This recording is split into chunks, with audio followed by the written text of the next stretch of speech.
In the archives of the Ordo Malleus, amidst the terrifying records of demonic incursions and exterminatus orders, there is a small, heavily redacted file labeled Incident 99 Delta, the null event.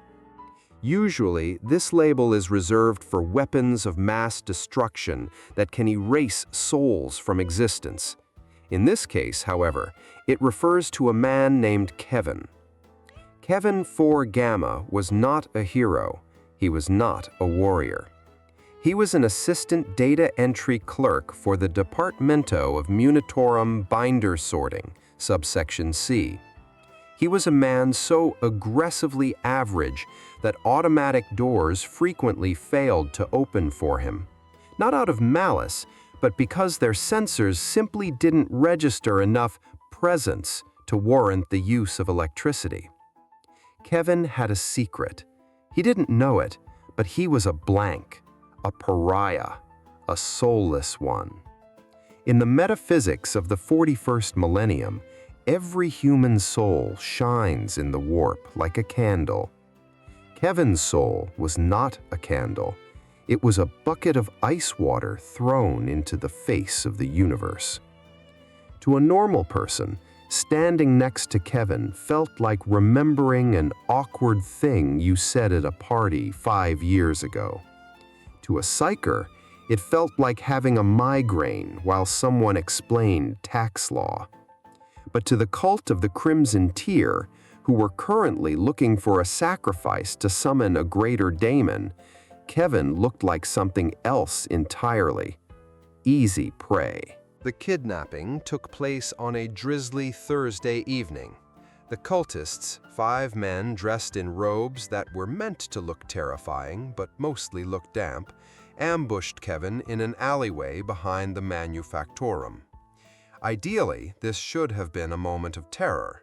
The cult leader, a man who called himself Malleus the Soul Drinker, his real name was Steve, stepped out from the shadows. He raised a jagged dagger inscribed with runes of torment.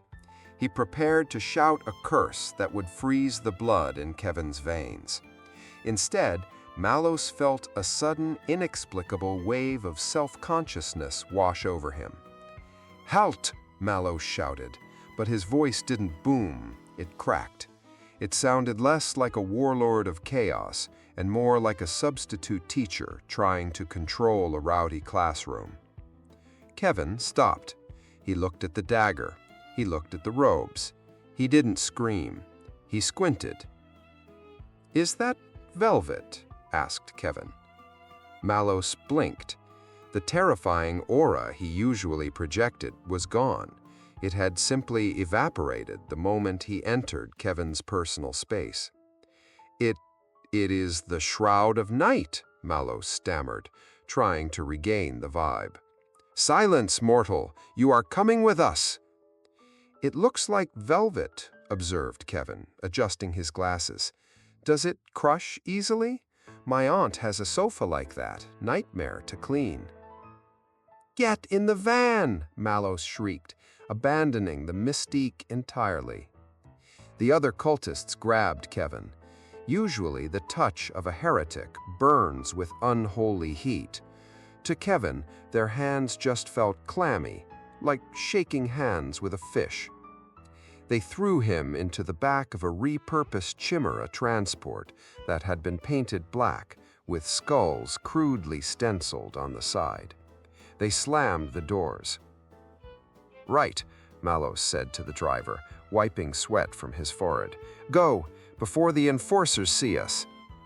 The driver turned the key. The engine made a sound like a dying grox. Ging. It died. "Start it again!" Ging. The interior of the van, which should have been filled with the tension of the impending ritual, was instead filled with a profound, heavy awkwardness.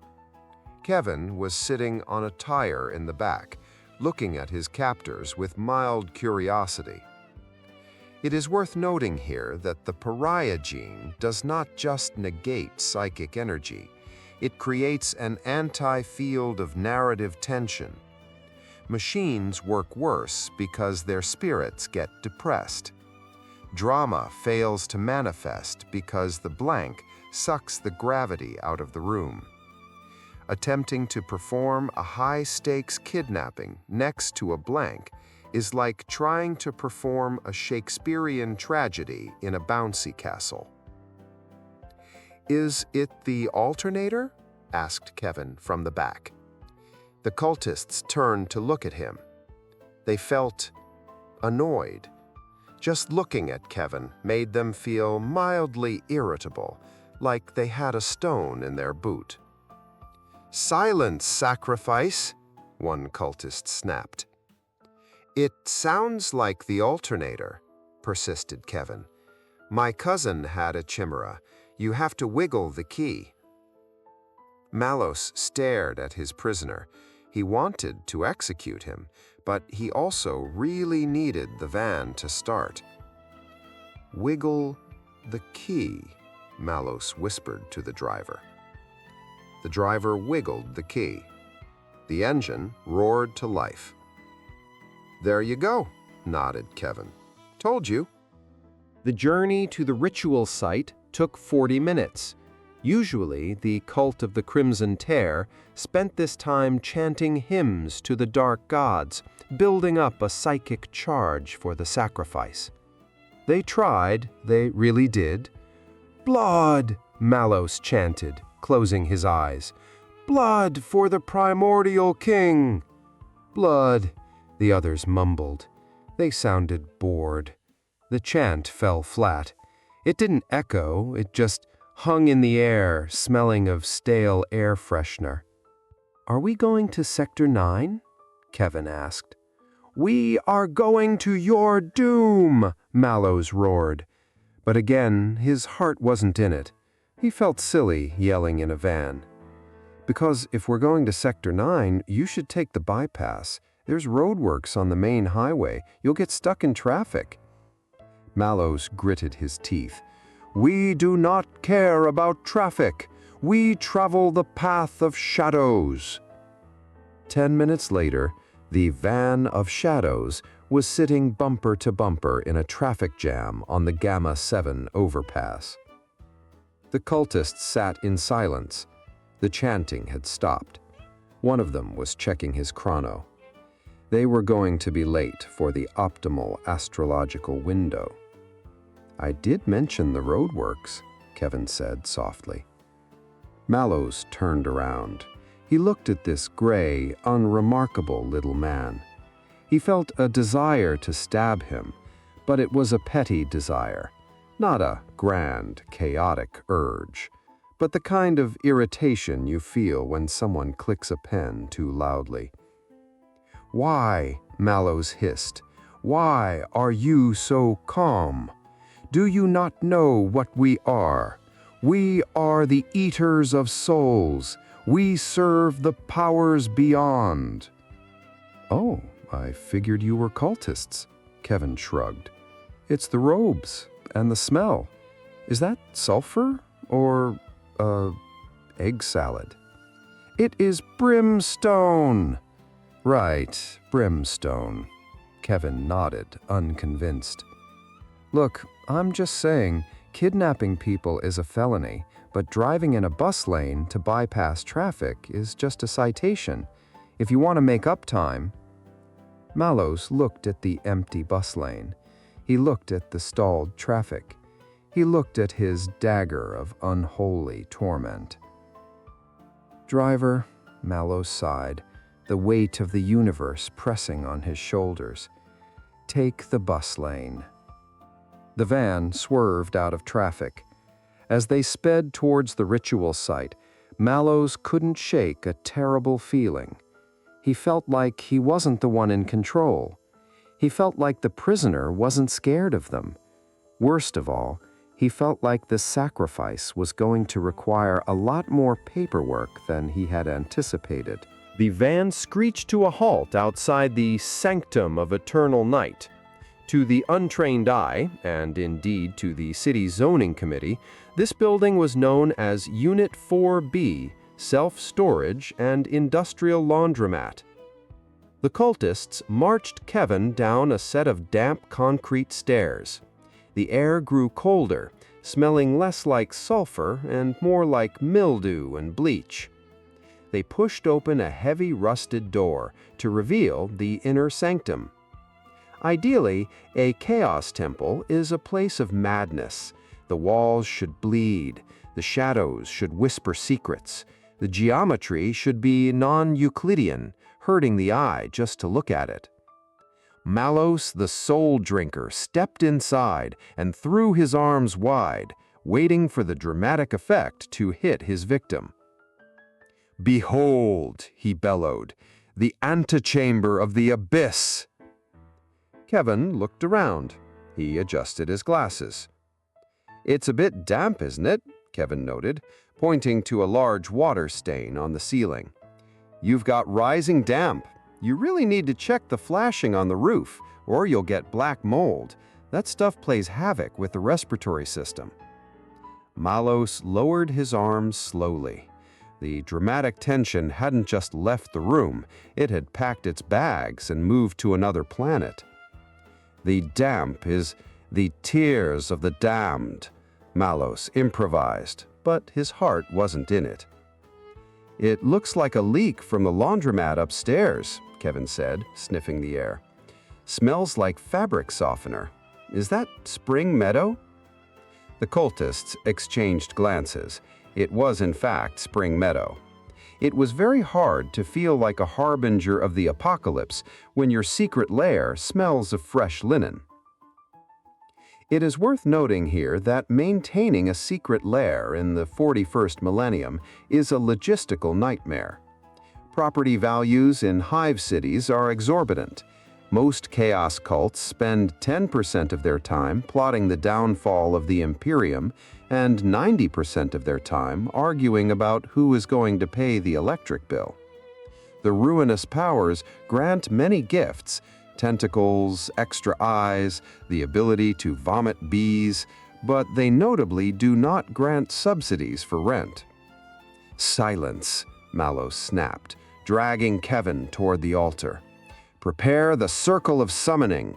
Brother Cain, light the black candles of despair." They shoved Kevin onto the altar. It was a slab of granite that they had stolen from a cemetery. It was uneven, cold, and dug uncomfortably into Kevin's spine. "You know," Kevin remarked as they tied his hands, "ergonomically speaking, this is a disaster. If you're going to be sacrificing people regularly, you should invest in some padding. Maybe a yoga mat. You don't want your victims getting sciatica before the ritual completes. It reflects poorly on the organization." Brother Cain was struggling with the candles. He struck a match. The flame flickered, turned blue, and immediately died as soon as it got close to Kevin. "The candles, they will not burn," panicked. "The air, it is too empty." "It's a draft," Kevin offered helpfully from the altar. "Like I said, the damp. Try shielding it with your hand."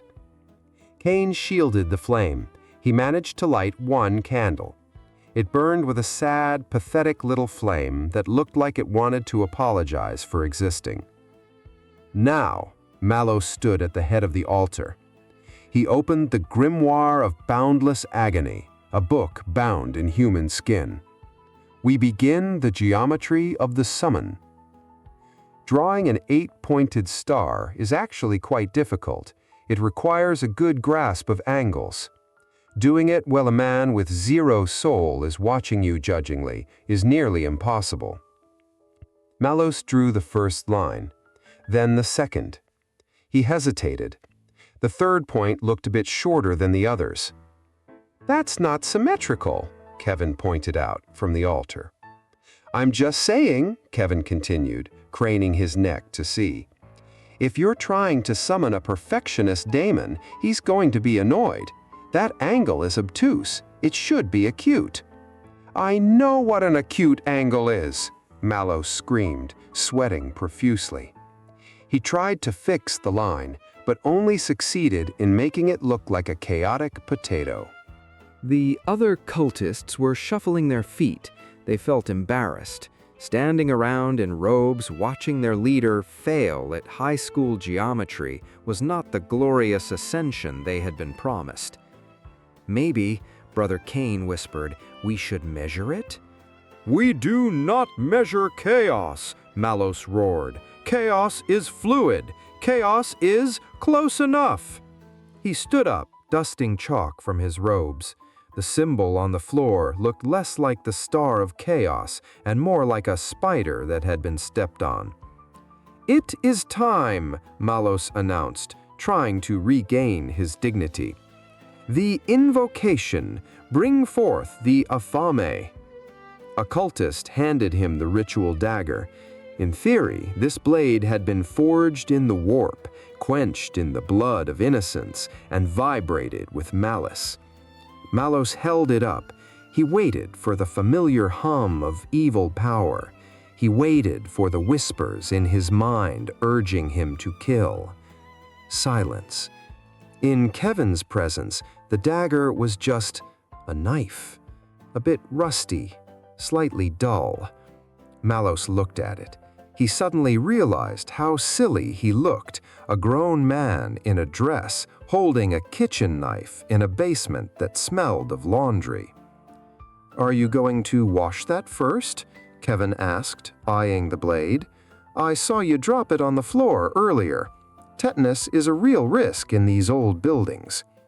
"It is a blade of woe," Malleus insisted, his voice raising an octave. "It infects the soul." "Yeah, but it also infects the bloodstream," Kevin countered. "Standard health and safety. You should wipe it down with some alcohol, or at least spit on it." Malleus stared at the knife. He stared at Kevin. He stared at his cultists, who were looking at him with an expression that clearly said, "He has a point about the tetanus, boss." "Wipe the blade," Malleus hissed to Brother Cain. Cain took the blade of unholy doom and wiped it on his sleeve. "Right." Malleus took a deep breath. "No more interruptions. Now we speak the high Gothic tongue of the dark gods. Now we rend the veil." Kevin cleared his throat. "Actually," Malleus froze. A vein throbbed in his forehead. "What?" "It's veni demonium," Kevin corrected gently, singular vocative, "unless you want to invite all the daemons, which seems like a crowd control issue. And sanguis is nominative. If you're saying we drink the blood, it should be accusative, sanguinem." The silence in the basement was absolute. Even the water dripping from the ceiling seemed to pause out of awkwardness. "Did," Malleus whispered, his voice trembling, "did you just correct the grammar of a dark spell?" "I used to be a copy editor for the administratum before I got transferred to data entry," he explained apologetically. "Bad grammar is a pet peeve. If you say the spell wrong, you might summon a lemon instead of a daemon. You have to be precise with these things." Malleus looked like he was about to cry. He turned to his followers. "Is he right? Is it sanguinem?" The cultists shrugged. They were factory workers who dropped out of school at age 10 to manufacture pistons. They didn't know what a nominative case was. They thought it was a type of box. Just say the words," Malleus sobbed, his spirit breaking. "Let's just get this over with."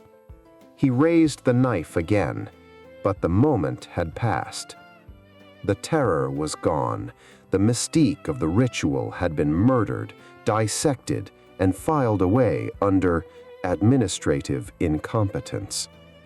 He brought the knife down, and that is when the real problems started. The knife cut Kevin's skin.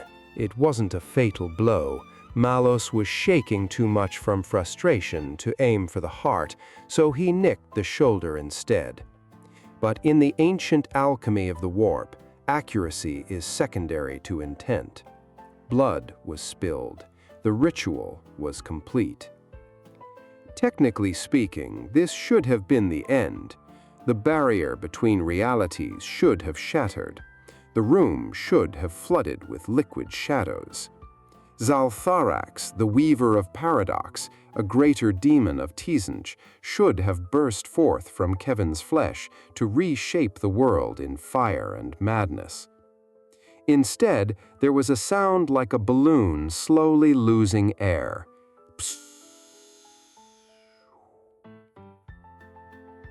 A puff of purple smoke erupted from the wound. It smelled not of brimstone, but of old libraries and burning plastic. "I am here," a voice boomed. It didn't come from Malleus. It came from Kevin's throat, but it wasn't Kevin's voice. It was a chorus of 1,000 whispering souls, layered over a synthesizer. Malleus dropped the knife. He fell to his knees, weeping with joy. "It worked! Lord Zaltharax, you have possessed the vessel." "Yes," Kevin Daemon shouted, his eyes rolling back to reveal glowing purple energy. "I have crossed the veil. I have taken root in this mortal shell. I will feast upon his—" The Daemon paused. The glowing eyes narrowed. "Wait." The voice lost its reverb. "Where is everything?" Inside Kevin's mind, a battle of wills was supposed to be taking place. Usually, when a daemon possesses a human, it enters a mindscape, a metaphysical representation of the victim's soul. For a warrior, it might be a battlefield. For a psyker, a library of storms. Zaltharax looked around Kevin's soul. It was a beige waiting room. There were plastic chairs. There was a water cooler that was out of cups. And there was a buzzing fluorescent light that flickered constantly. There were no windows. There was no furniture. There was absolutely zero emotional scenery. "Hello?" Zaltharax shouted in the psychic void. "Is anyone home?" Kevin's conscious mind appeared in the waiting room. He was wearing a gray sweater. He looked at the 10-foot-tall, multi-limbed bird god of chaos standing on the linoleum floor. "You can't be in here," Kevin said politely. "Staff only." "I am eating your soul," Zaltharax roared, summoning a storm of psychic fire. The fire didn't ignite. In the vacuum of a blank's mind, warp energy has no fuel. It fizzled out like a wet match. "You're not eating anything," Kevin corrected, checking a clipboard that had materialized out of pure habit. "This is a restricted zone. Do you have a logic pass or a signed Form 99? "I am a god." The daemon tried to grow, to expand, to burst out of the mental confines. But Kevin's pariah nature acted like a containment field made of lead and boredom. The daemon hit the ceiling of the waiting room. Bonk.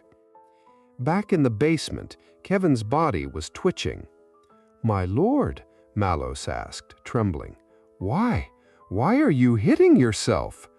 "It is so dry in here," the daemon screamed through Kevin's mouth. "It is like licking cardboard. There is no flavor, no passion, no hidden desires." It is a known biological fact that daemons are connoisseurs. Slaaneshi daemons like spicy souls. Coronat daemons like raw, bloody souls. Tzeentchian daemons enjoy complex, intellectual souls, full of schemes and secrets. Kevin's soul tasted like room-temperature water and oat biscuits. "Get me out," the daemon shrieked. "It's the void. It's the anti-thought. He is thinking about alphabetizing spice racks. Make it stop. The boredom, it burns. Kill the vessel, Malleus ordered his cultists, confused but panicked. Release the master! No, Kevin shouted, this time in his own voice, regaining control for a second. Don't kill me. I have a dentist appointment on Tuesday. Tuesday? The daemon's voice clawed back control. Who cares about Tuesday? I am timeless. I am, oh God, he is thinking about the price of dental floss now. It's so dull. It's agonizing. I can feel my IQ dropping. Resist him, Lord, Malleus cheered. Consumed his essence. There is no essence, Zaltharax wailed. It's just a list of chores and a low-level anxiety about leaving the stove on. This is torture. The daemon tried to leave, but possessing a blank is like sticking your hand into a bear trap made of null energy. Once you are in, the pressure of the anti-soul clamps down. Zaltharax was stuck in the waiting room of Kevin's mind, forced to watch a mental slideshow of Kevin's favorite Excel spreadsheets. Let me go, the daemon begged Malleus. Unbind the ritual, please. I'll give you anything. I'll give you power. I'll give you wealth. Just don't make me watch him file his taxes again. Malleus stared at his god. This was Zaltharax the Infinite, the weaver of paradoxes, the great conspirator, and he was currently crying because his host was too boring. I don't know how to unbind it, Malleus admitted. We only learned the summoning part. The book didn't have a return policy chapter. You idiots, the daemon gagged. Kevin's body physically dry heaved. He is thinking about whether he should buy a new duvet cover, a blue one, or maybe cream. The indecision is tearing my mind apart. Kevin regained control. He looked at Malleus. I think he's allergic to me, Kevin noted, wiping purple ectoplasm from his mouth. I get that a lot. It's my skin condition, dry scalp, very irritating. It is not dandruff, the daemon roared from within. It is your soul. It is a vacuum cleaner for joy. Look, Kevin addressed his own stomach, where the voice seemed to resonate. If you want to leave, you just have to fill out the visitor log. It's standard protocol. I will fill out anything, Zaltharax screamed. Just open the door. Inside the mindscape, a ledger appeared. The Great Daemon of Tzeentch, weeping tears of pure psychic relief, grabbed a metaphysical pen and frantically signed out. Name, Zaltharax. Reason for visit, regret. Time out, now. Immediately. Approved, Kevin said. Kevin sneezed. It was a violent, rib-shaking sneeze. With a sound like a wet cork being pulled from a bottle, thwack, the purple smoke was forcibly ejected from Kevin's nose. It coalesced in the air, forming a writhing, terrified cloud of eyes and tentacles. The daemon didn't attack. It didn't curse them. It scrambled into the darkest corner of the basement, hiding behind the washing machines, shivering. Get away from me, the daemon hissed at Kevin. Stay back. Keep your duvet covers away from me. Kevin wiped his nose with a handkerchief. Better out than in, I always say. Malleus looked at the shivering god in the corner. He looked at Kevin, who was checking his shoulder wound. Is that it? Is the apocalypse canceled? I think he resigned, Kevin said. Probably didn't like the working conditions. I told you about the damp. The cultists lowered their weapons. The terrifying mystique of the warp had been defeated not by holy fire, but by a man whose internal monologue was so mundanely powerful it counted as a psychological weapon of mass destruction. "Can I go now?" Kevin asked. "My shoulder hurts, and this robe is going to be ruined. Velvet stains easily, you know." Usually, when a ritual fails, everyone dies. The temple collapses, warp lightning strikes, and the Inquisitor kicks down the door with a flamer.